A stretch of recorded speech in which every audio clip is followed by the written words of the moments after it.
టెస్టుల్లో అరుదుగా వచ్చే ఛాన్స్ ను దక్షిణాఫ్రికా ఆటగాడు వియాన్ మల్డర్ వదిలేయడంపై క్రికెట్ ప్రపంచం ఆశ్చర్యం వ్యక్తం చేసింది. జింబాబ్వేపై 367 పరుగులతో నాట్అవుట్ గా ఉన్న అతడు తమ ఇన్నింగ్స్ ను డిక్లేర్ చేస్తూ నిర్ణయం తీసుకున్నాడు. సౌత్ ఆఫ్రికా జట్టుకు స్టాండ్ అండ్ కెప్టెన్ గా అతడే వ్యవహరిస్తుండడం గమనార్హం. దీంతో 400 పరుగులు చేసే ఛాన్స్ ను కావాలని వదిలేసుకున్నాడు. ఇక బ్రియాన్ లారాపై గౌరవంతోనే తాను రికార్డు వదిలేసినట్లు మల్డర్ చెప్పిన సంగతి తెలిసిందే. ప్రస్తుతం టెస్టుల్లో అత్యధిక వ్యక్తిగత స్కోరు రికార్డు లారా పేరిట ఉంది. అయితే ఈ విషయం తెలిసిన క్రికెట్ దిగ్గజం బ్రియాన్ లారా దీనిపై స్పందించాడు. లారాతో జరిగిన సంభాషణను మల్డర్ బయటపెట్టాడు.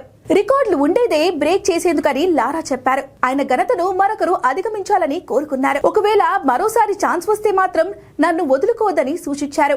వీలైతే అంతకంటే ఎక్కువే పరుగులు చేయమన్నారు. జింబాబ్వే మ్యాచ్ తర్వాత లారాతో మాట్లాడా. సొంతంగా కష్టపడి లెగసీని సృష్టించుకున్నానని, రికార్డులను ఎవరో ఒకరు బ్రేక్ చేస్తే తనకెంతో సంతోషంగా ఉంటుందని చెప్పుకొచ్చారు. కానీ ఇప్పటికే నేను సరైన నిర్ణయమే తీసుకున్నానని భావిస్తున్నా. ఆట గౌరవాన్ని అందరూ కాపాడాలి.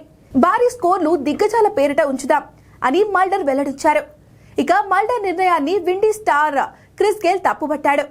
తనకు అవకాశం వస్తే అసలు వదులుకోనని, దిగ్గజ ఆటగాడిగా మారాలి అంటే ఇలాంటివి సాధించాలని వ్యాఖ్యానించాడు.